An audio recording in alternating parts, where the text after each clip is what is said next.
मीराबाई सारख्या संत त्यांनी फक्त नाचून फक्त पायामध्ये घुंगरू बांधून भगवान परमात्म्याच्या रंगामध्ये नाचायच्या. परंतु त्यांनी असं ऐकलं का तुम्ही कीर्तन केलं त्यांनी केलं नाही ना, लोकांना उपदेश केला का नाही.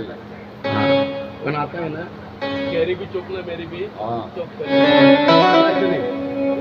चालू द्यायचं.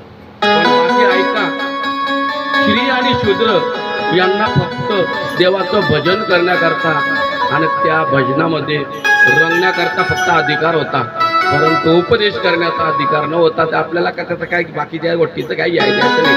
फक्त मला सांगायचं आहे की मीराबाई सारख्या संत होत्या, त्या संतांनी बघा फक्त देवाचं श्याम परमात्म्याला श्रीकृष्णाला त्यांनी आपला पतिदेव म्हणून वरलं होतं. लहान असताना पतिदेव म्हणून वरलं तर शेवटपणी शेवट झाला, परंतु त्यांनी दुसऱ्या माणसाला पती स्वीकारला, पती म्हणून कोणाचा स्वीकार करला नाही. अहो मीराबाई सारख्या महान संत कोणीच नाही, होणार नाही. मीराबाई सारख्या महान संतांनी एक झाडलोट करणारी जी होती, आता त्या झाडलोट करणारीला काय म्हणतात तुम्हाला माहित आहे? तर ती झाडलोट करणारी बाई त्या राणाजींच्या दरबारामध्ये तिचा पुत्र त्याने मीराबाईचं सौंदर्य बघितलं आणि तो रडतोय, त्याला ताप आला. तो म्हणतो आई म्हणे मला ताप आला, माझा तब्येत बरोबर नाही. म्हणे तुला ताप का आला? म्हणे मला मीराबाईच बायको पाहिजे. काय म्हणतो? म्हणे बापा आता बोलला तर बोलला, म्हणे तू राजाची कन्या आहे म्हणे, राजकन्या. तुझ्या बी गंडोऱ्या पाडीत म्हणे राजाने, माझ्या बी गंडोऱ्या पाडीत. म्हणे आई परंतु मला पत्नी पाहिजे. तो कोण पाहिजे? मीराबाईच पाहिजे. मग बघा आता आई आहे शेवटी, ती देखील आली राजवाड्यामध्ये. आल्यानंतर त्या मीराला म्हणते, मीरा म्हटले माझं तुझ्याकडे एक काम आहे. म्हटले काय? म्हटले म्हणे माझा मुलगा म्हणतो की मीराच्या सोबत मला लग्न करायचं आहे. बघा घाबरून का होईना तिने सांगितलं, पण मीराबाईने सांगितलं, होकार दिला. फक्त त्याला सांगा म्हणे की मीराबाईची एक परीक्षा आहे आणि त्या परीक्षेमध्ये तुला पास व्हावं लागेल. त्या परीक्षेमध्ये तू पास झाला म्हणजे तुझा पती म्हणून मी काय करेल? स्वीकार करेल. आणि त्याला दुसऱ्या दिवशी झाडलोटचं काम करण्याकरता त्याला पाठवलं. त्याचं नाव होतं सुंदर. तो आला सुंदर आल्यानंतर त्या सुंदरला मीराबाईने एका रूम मध्ये बोलवलं आणि सांगितलं की हे सुंदर तू एक काम कर म्हटले. मग म्हटले इथं बस म्हटले आणि बसून श्रीकृष्ण जय कृष्ण श्रीकृष्ण जय कृष्ण श्रीकृष्ण जय कृष्ण असा जय घोष करत राहा म्हटले, नामचिंतन करत राहा. आणि तुझ्या तोंडा म्हटलं जर नामचिंतन बंद पडलं श्रीकृष्ण जय कृष्ण तर तुझ्या मानेवर काय राहील? नंगी तलवार राहील. आणि तुझं तोंडा म्हटलं देवाचं नाम बंद पडलं म्हणजे तुझ्या मानमध्ये काय पडेल? तलवार पडेल. आणि त्या तलवारीचा धाक्का होईना. पण त्याला आशा होती कशाची? आपण जर श्रीकृष्ण जय कृष्ण 7 दिवस पर्यंत जप केला म्हणजे आपल्याला आपल्या सोबत कोण लग्न करेल? मीरा आपल्या सोबत विवाह करेल, त्याला ती आशा होती. परंतु काय झालं? परिणाम असा झाला, तो श्रीकृष्ण जय कृष्ण असा जप करीत असताना त्याची बुद्धी काय झाली? अहो त्याच्या बुद्धीमध्ये पालट झाला. शुद्ध त्याची वृत्ती बनलेली आहे, त्याची बुद्धी शुद्ध बनली. आणि त्याच्या मनामध्ये बघा 7व्या दिवशी त्याची तपश्चर्या फलद्रुप झालेली आहे.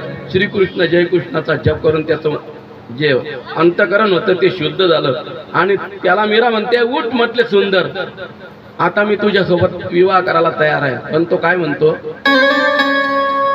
म्हटले मीरा म्हटले तुम्ही माझ्या गुरु आहे. म्हटले मी तुमच्या सोबत आता विवाह करणार नाही. तुम्ही माझ्या कोण आहे? तुम्ही माझ्या गुरु आहे म्हटले. आणि तुमच्यामुळेच मला भगवान श्रीकृष्णाची काय झालेली आहे? प्राप्ती झालेली आहे. आणि देव बघा मीराबाई सारख्या महान संतांनी त्या सुंदरला बघा मुलगा होता तो, परंतु आता बघा तो झाडलोटचं काम करणारा त्यांना सांगितलं पण कशाला पण कशाला, पण तो जो होता ना त्याला देवाची प्राप्ती करून दिली अशी मीराबाई. झाडलोट करणारींचा मुलगा सुंदर, त्याला देखील मीराबाईंसारख्या संतांची कृपा झाली तर भगवान श्रीकृष्णाची काय झाली, प्राप्ती झाली.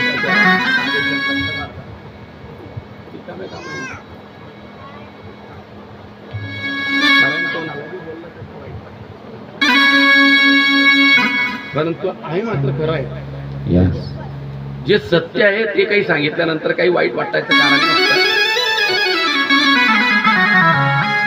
अशा प्रकारे भगवान श्रीकृष्ण कन्हैयांची प्राप्ती मीराबाईने त्या झाडलोट करणारींच्या पुत्राला सुंदरला करून दिली.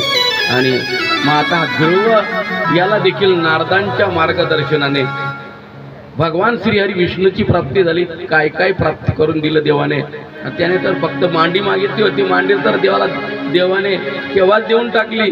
त्याला आढळपद दिलं आणि मृत्यूच्या माथ्यावर पाय ठेवून तो आढळ पदावर विराजमान झाला. असं हे ध्रुवाचं गोड चरित्र. आणि पुढे ध्रुवाचा बंधू आता ध्रुव तपश्चर्या करून पुन्हा त्याला राजवाड्यात आणलेला आहे. तो राज्य करतोय आणि तो राज्य करीत असताना एकदा त्याचा जो तिथे रुचीचा पुत्र होता उत्तम, तो एकदा घोड्यावर बसला आणि घोड्यावर बसून त्याने आपल्या सोबत काही सैन्य नेलं होतं. तिकडे गेल्यानंतर कुबेराचे जे यक्ष होते त्या यक्षांचा आणि याची युद्ध झालेलं आहे. त्या युद्धामध्ये त्या कुबेरांच्या त्या अनुचरांनी त्या यक्षांनी उत्तमाचा वध केला आणि ध्रुवाच्या कानावर ही बातमी पडलेली आहे. ध्रुवाने देखील तिथं जाऊन गमगोर युद्ध केलेलं आहे कुबेराच्या त्या यक्षांबरोबर. पुष्कळ यक्ष त्या ध्रुवाने मारलेले आहे. परंतु तिथं त्या ध्रुवाला दर्शन देण्याकरता नारद महर्षी आले आणि नारद महर्षीने सांगितलं, ध्रुवा अरे तू भगवान विष्णूचा भक्त आहे म्हटले, तू वैष्णव आहे. आणि वैष्णव कसा असतो, वैष्णव मनुष्य जो असतो ना, वैष्णव जो असतो ना तो दुसऱ्याला पीडा देत नाही. वैष्णव जन तो ते पराई जाने रे. वैष्णव जन तो तीने कई बीज पराई जाने रे. वैष्णव जन तो तीने कई बीज पराई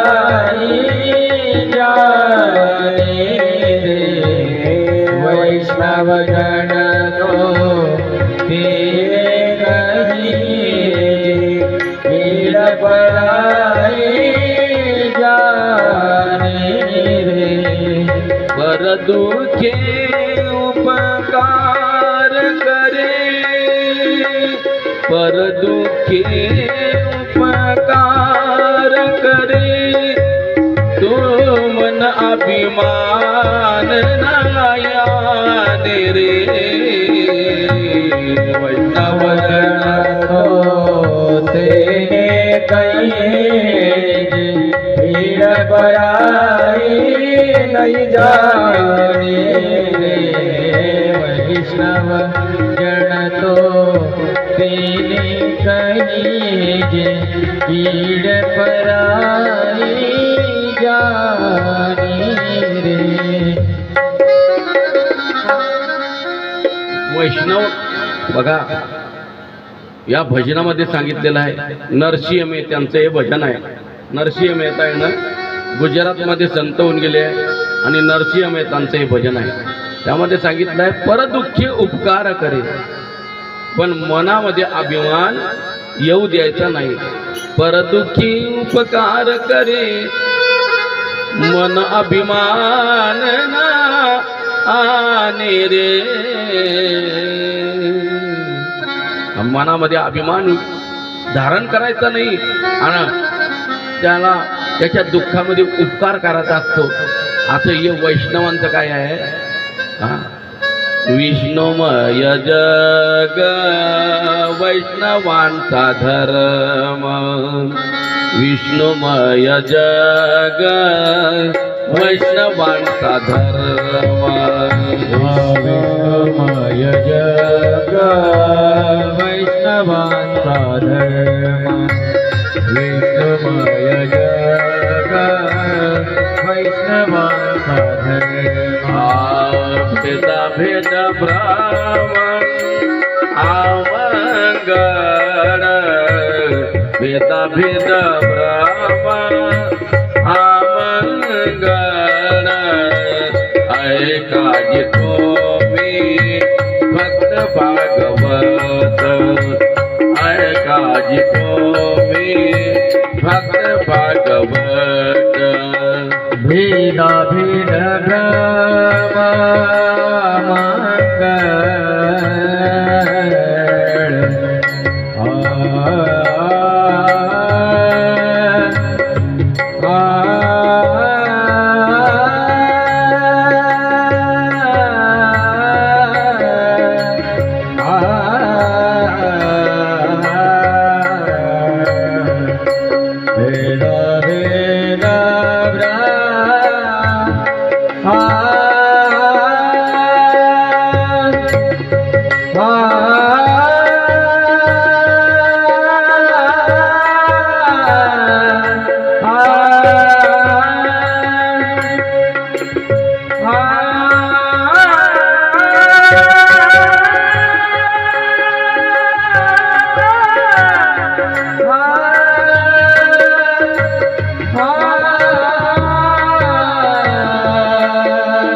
बघा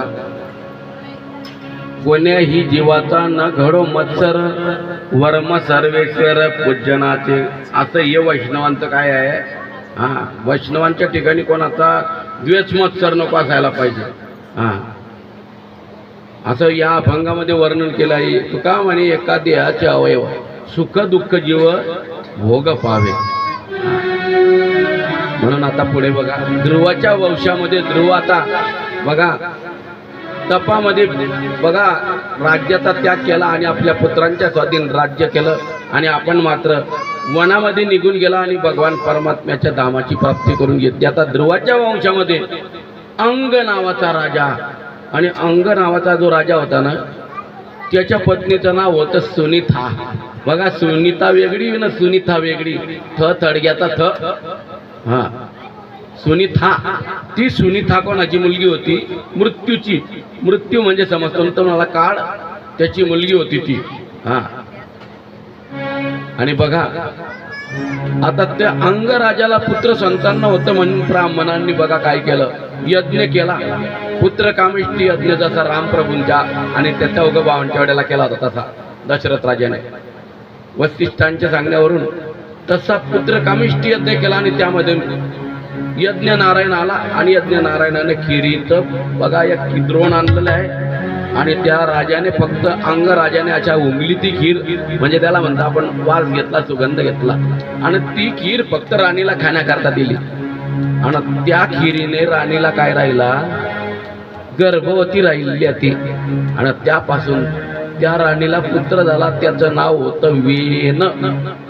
वेन काय नाव होतं वेन. हा वेन आता दृष्ट होता दुराचारी होता. हा वेन काय करायचा मैत्रेमुनी म्हणता विदुरा. हा असा दृष्ट होता याला समजूत घालण्याचा प्रयत्न केला राजाने कारण राजा होता सत्वशील धर्मशील अंगराजा. याला आवडत नव्हता हा पोरगा काय करत वेन आपल्या बरोबर जर मुलं खेळायला लागले तर तो शहाणे माणसं नसताना त्या मुलांना विहिरीमध्ये टाकून द्यायचं. राजपुत्र असून देखील असे क्रूर कर्म करायचा राजाला आवडत नव्हतं. ते राजाने त्याला फार सुधरवण्याचा प्रयत्न केला की हा दुरुस्त होईल, परंतु राजाचं फक्त तो बोलणं ऐकून घेत होता आणि मात्र वागत मात्र त्याच्या मनाने वागत होता, तसा वागत होता. राजाला दुःख वाटत होतं आणि अंग राजाने सर्वे झोपले असताना, सुनीता राणी झोपली असताना, सर्व राज्यामध्ये लोक झोपले असताना रात्रीच्या वेळेला केव्हाच तो आपल्या राज्यामधून निघून गेला. राज्याचा त्याग करून, राणीचा त्याग करून, पुत्राचा त्याग करून. दृष्टपुत्र होता, कुपुत्र होता म्हणून. परंतु यांनी शोधण्याचा प्रयत्न केला, परंतु तो अंगराजा कोणाला सापडला नाही. शेवटी आता जे ऋषीमुनी होते त्यांनी विचार केला की आता जर राजा नाही आणि जर समजा परकी दुसऱ्या देशाचे जे राजे आहेत त्यांना जर कळालं की या राज्यामध्ये राजा नाही, तर ते स्वारी करतील आणि आपलं राज्य भडकवतील. म्हणून त्यांनी काय केलं, हा जरी दृष्ट होता वेन या अंगराजाचा पुत्र, तरी त्याला त्यांनी राज्याभिषेक केला आणि राजा करून दिला. तो राजा झाल्यानंतर बघा आता तो काय म्हणतोय, तो म्हणतोय की हे ऋषीमुनींनो, अरे राजा आज देव असतो प्रजेकरता, म्हणून तुम्ही माझी पूजा करा. यज्ञ करायचा असला तर कोणाच्या नावाचा करा, माझ्या नावाचा करा. घरामध्ये फोटो लावायचे असले तर कोणाचे लावा, म्हणे तुमच्या मायबापांचे लावू नका, माझे लावा, मी तुमचा गुरु आहे. म्हणजे गुरु आहे म्हणून तुझे फोटो लावायला लावतो आणि इतक्या आई वडिलांची खाता ते पोरं, मग त्यांचे फोटो लावायला नको पाहिजे का? पण काही गुरु म्हणतात हे फोटो लावा म्हणे फक्त. तू भी तर 5 तत्वापासून बनलायचा आणि आई वडील देखील 5व्या तत्वापासून बनलेले आहे. म्हणून आई वडिलांचे आपल्यावर अगदित उपकार आहे. परंतु आता जाऊ द्या, काही बाकीचं बोलायचं नाही आपल्याला. हा म्हणतोय मी राजा आहे म्हटले, म्हणून पूजन देखील माझ्या नावाने करायचं आणि यज्ञामध्ये आहुती देखील माझ्या नावाने करायचं आणि माझ्या फोटो घरामध्ये लावायचे. त्यावेळेला ऋषीमुनींनी त्याच्या आईची अनुमती घेतली. म्हटले हा प्रजेला, हा राजा आहे, राजा असून प्रजेला हाच पिळा देतोय म्हटले, तर आता काय करायला पाहिजे. त्याच्या आईची अनुमती घेऊन त्याला त्यांनी बघा मंत्रांनी अभिमंत्रित केलेलं आहे बघा पाणी, आणि त्याच्या अंगावर असं शिंपडलं. पाणी शिंपडतात तो गतप्राण होऊन पडलेला, मरला, तो वारलेला आहे, त्याचा वध झालेला आहे. आणि तो मरण पावल्यानंतर बघा काही दिवस त्याचं शरीर तैलद्रोणामध्ये ठेवण्यात आलेलं आहे. पुन्हा त्याच्या शरीराचं मंथन केलं आणि त्याच्या शरीरापासून त्याचं ते मूर्तिमंत पाप होतं. त्याच्या रूपाने काळाकुट्ट पुरुष, तांबडी केस आणि असा पुरुष जन्माला आला. म्हणजे ते साक्षात वेन राजाचं काय होतं, पाप होतं. म्हणून त्याला काय म्हणत होते, निषाद. निषाद म्हणजे तर निषाद भिल्ल. आणि त्या भिल्लांना बघा त्यांनी ऋषीमुनींनी आज्ञा केली, म्हटले तुम्ही गिरीकंदरामध्ये जा आणि शिकार करून तुमचा उदरनिर्वाह करावा तुम्ही. तर ते शिकारीने उपजीविका करायला लागले. ते वेन राजाचं ते मूर्तिमंत पापच होतं. पुन्हा त्या ऋषीमुनींनी त्या वेन राजाच्या शरीराचं मंथन केलं, त्यामधून मिथून जोडपं निघालेलं आहे. म्हणजे जोडप्याला ते जोडपं म्हणजे एक जो पुरुष होता तो म्हणजे भगवान पृथ्वीराजा, आणि जी राणी होती डाव्या शरीरापासून निघाली ती म्हणजे अर्चिरा राणी होती. आता तिला आर्ची बी म्हटलेलं आहे, तुम्ही आर्ची म्हणता, ते सैराट मधली आर्ची ते नाही बरं. कारण ती ही लक्ष्मी होती. हिचं नाव देखील आर्ची होतं. अर्चिरा देवी लक्ष्मीचा अंश अवतार होती ती. आणि दोघं त्या वेन राजाच्या त्या शरीराचं मंथन केल्यानंतर, ते निर्माण झाल्यानंतर त्याच्यामधून त्या दोघांचं बघा विवाह झालेला आहे. विवाह झाल्यानंतर त्यांनी बघा आता तो पृथ्वीराजा राज्य करतोय, परंतु तो राज्य करीत असताना बघा पृथ्वीने काय केलं होतं, कारण हा जो राजा होता ना वेन दृष्ट होता, म्हणून तिने आयुर्वेदिक औषधी आणि जे सप्त ऋषी होते ना हा ते सप्तऋषी तर निघून गेले होते. आयुर्वेदिक औषधी धान्य अन्न सगळं आपल्या पोटामध्ये तिने साठवून ठेवलं होतं. म्हणून या म्हणजे पृथ्वीवरच्या लोकांना खायला काही मिळत नव्हतं. अन्नधान्य पोटामध्ये ठेवलं होतं पृथ्वीने. हा कशामुळे? कारण तर राज्यात दुष्ट होता स्वतः, तर मग प्रजा कशी राहील? दुष्टच राहील तरी. म्हणून त्या प्रजेला ते अन्न मिळू नये, आयुर्वेदिक औषधी मिळू नये, त्याकरता पृथ्वीने आपल्या पोटामध्ये राखून ठेवली होती. पण आता पुढे बघा, त्या पृथ्वीराजाने काय केलं बघा, आपल्या सामर्थ्याने बघा. पृथ्वीने गायचं रूप घेतलं आणि गाय पडते पुढं, आणि पृथ्वीराजा तिच्या पाठीमागे पाठलाग करतोय आणि ती घाबरते पृथ्वी. भगवान पृथ्वीराजाने असा धनुष्य जोडलेला आहे आणि ती पृथ्वी मात्र त्याला शरण आली. पृथ्वी म्हणते, देवा म्हटले ऐक, म्हटले तू देवाचा अवतार आहे म्हटले पृथ्वीराजा,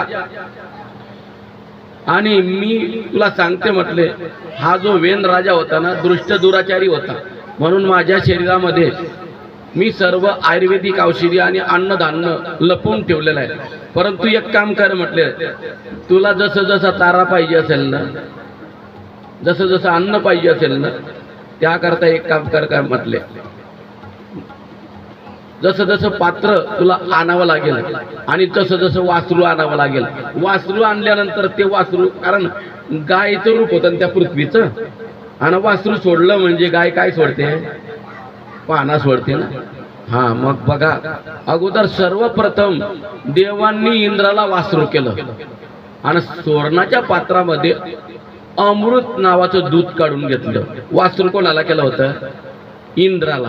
इंद्र वासरू बनला आणि त्या गाय रूपी पृथ्वीच्या कासला लागला आणि गायला पाना सुटलेला आहे आणि त्याच्यामधून त्यांनी स्वर्णाच्या पात्रामध्ये दूध काढून घेतलं, ते म्हणजे अमृत. आणि मानवांनी, मनुष्यांनी स्वयंभुवा मनुला वासरू केलेला आहे आणि पृथ्वीचं बघा पात्र केलेलं आहे. म्हणजे कारण दूध काढण्याकरता काय लागतं? हा पातेलं वगैरे काहीतरी लागतं का नाही? तर पृथ्वीचं बघा पातेलं केलेलं आहे, पात्र केलेलं आहे आणि त्याच्यावर स्वयंभुवा मनु वासरू म्हणून लागल्यानंतर कासला. बघा काय दिलेलं आहे त्या पृथ्वीने. दूध कोणतं दिलं? गायला बैलाला म्हणा का माणसांना जो चारा लागतो, माणसांना कोणता चारा लागतो?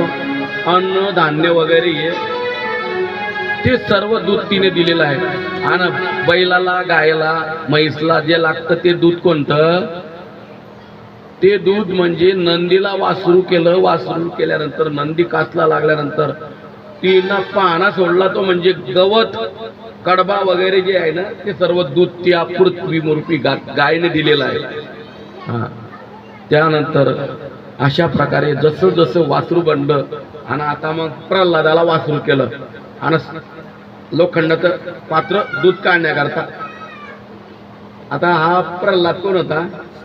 असुर होता ना, हा दैत्य. तर तो वासरू बनल्यानंतर गायच्या कासलात लागला तो प्रल्हाद आणि त्या गायने दूध दिलं लोखंडाच्या पात्रामध्ये. ते दूध म्हणजे मदिरा. मदिरा म्हणजे हा दारू. ओ मेरे भैया, ये दारू, अशी दारू. ते दारू तेव्हापासून कोणाच्या वाट्याला आली आहे? मग समुद्र मंथनापासूनच आली आहे ते. म्हणून बाबा हो, विचार करा. आणि जो मनुष्य मदिरा प्राशन करतो तो म्हणजे दैत्य कुळा म्हटला आहे, हे समजून घ्यायचं. राक्षस, दैत्य, असुर यांच्या कुळातला आहे. कारण पूर्वी असुर दैत्य ओळखण्याची गुण होती, त्यांना शिंग राहायचे.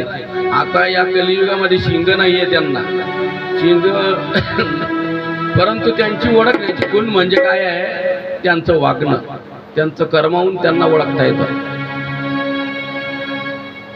अशा प्रकारे आता या पृथ्वीराजाने पुन्हा आपल्या धनुष्यबाणाच्या आग्रहाने बघा सर्व जमीन सपाट केलेली आहे पृथ्वी आणि त्याच्यावर नगर घर वचवलेले आहे. आणि अशी ही पृथ्वीराजाची कथा इथं आलेली आहे. पृथ्वीच्या वंशामध्ये पृथ्वीने अनेक प्रकारे यज्ञ केलेले आहे. 100 यज्ञ केले त्याने. किती यज्ञ केले? 100 यज्ञ केले. आणि इंद्राला असं वाटू लागलं, इंद्र स्वर्गाचा अधिपती, त्याला वाटलं की याचा जर यज्ञ सफल झाला तर आपल्या गादीला काय आहे, आपल्या इंद्रपदाला धाक आहे. याचं पुण्य संपादन झाल्यानंतर तर आपल्या खुर्चीला आपल्याला सोडावं लागेल आणि याला द्यावं लागेल आपलं पद. म्हणून त्याने त्याच्या यज्ञामध्ये विक्षेप करण्याचा प्रयत्न केला. परंतु इंद्राचं आणि त्या पृथ्वीराजाचं युद्ध झालं. त्या युद्धामध्ये त्या इंद्राला तो मारणार तितक्यामध्ये तिथं भगवान विष्णू आले, नारद आले, ब्रह्मदेव आले आणि म्हणताय, अरे म्हटले पृथ्वी, तू जसा देवाचा अवतार आहे भगवान विष्णूचा, तसाच हा देखील इंद्र देवाचाच अवतार आहे म्हटलं. म्हणून तू याला मारता कामा नाही. असा तो पृथ्वी देवाचा अवतार, इंद्राचा प्राणाचं रक्षण केलं, इंद्राला मुक्त केला. असा तो पृथ्वीराजा, की इंद्रावर देखील त्याने विजय मिळवलेला होता.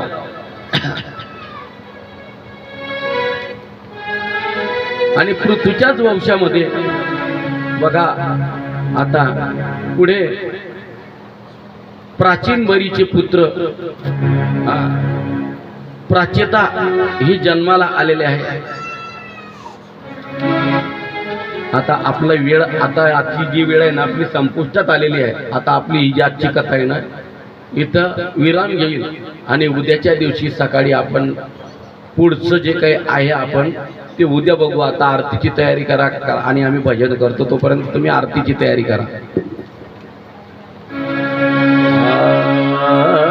श्री कृष्ण गोविंद हरे मुरारे, हे नाथ नारायण वासुदेव रे. श्री कृष्ण गोविंद हरे मुरारे, हे नाथ नारायण वासुदेव. श्री कृष्ण गोविंद हरे मुरारे, हे नाथ नारायण वासुदेव. श्री कृष्ण गोविंद हरे मुरारे, हे नाथ नारायण वासुदेव. गोविंद जय जय गोपाल जय जय, राधा रमण हरि गोविंद जय जय. गोविंद जय जय गोपाल जय जय, राधा रमण गोविंद जय जय. गोविंद जय जय गोपाल जय जय, राधा रमण हरि गोविंद जय जय. गोविंद जय जय